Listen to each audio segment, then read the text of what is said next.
સુરત શહેર કોંગ્રેસ દ્વારા બંધારણ દિવસની ઉજવણી કરાઈ। ભારતીય બંધારણની 75મી વર્ષગાંઠ નિમિત્તે ગુજરાત પ્રદેશ કોંગ્રેસ સમિતિ દ્વારા રાજ્યભરમાં સાગમટે ઉજવણી કરવાનું નક્કી કરાયું છે। જે અંતર્ગત સુરતના માન દરવાજા રિંગ રોડ ખાતે આવેલા ડોક્ટર બાબા સાહેબ આંબેડકરની પ્રતિમા સમક્ષ બંધારણના આમુખનું વાંચન કરી બંધારણ દિવસની ઉજવણી કરવામાં આવી હતી। 26મી નવેમ્બર 2049 થી ભારતનું સંવિધાન ભારત સરકારમાં રજૂ થયેલ અને 26મી જાન્યુઆરી ના રોજ આ સંવિધાનનો અમલ કરવામાં આવેલો।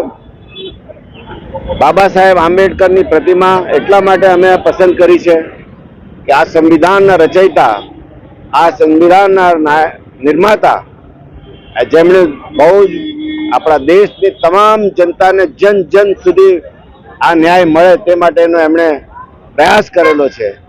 તેને સમર્પિત કરવા માટે એમની શરણમાં અમે બંધારણની રક્ષા માટે અમે પ્રતિજ્ઞા લીધી છે।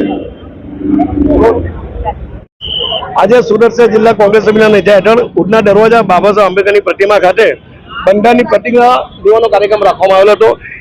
બાબા સાહેબ આંબેડકરે 26મી નવેમ્બર 1949માં બંધારણની રચના કરીને સંસદમાંનો પ્રસ્તાવ મૂકેલો હતો। ત્યારે આ દેશની ભારતીય જનતા પાર્ટી બંધારણને તોડવાનો પ્રયત્ન કરી રહી છે, બંધારણમાં છેડછાડ કરવાનો પ્રયત્ન કરી રહી છે। ત્યારે બંધારણને બચાવવા માટે અમારા યુવા નેતા જનનાયક રાહુલ ગાંધી 10,000 કિલોમીટરની યાત્રા કરીને જ્યારે નીકળ્યા હોય ત્યારે લોકો સુધી બંધારણમાં જે સૂચનો કરવામાં આવે છે, બંધારણમાં જે ન્યાયની વાતો છે એનો અમલ 18 વર્ષના લોકોને મળે એ માટે કોંગ્રેસ દ્વારા પ્રતિજ્ઞાનો કાર્યક્રમ રાખવામાં આવ્યો છે।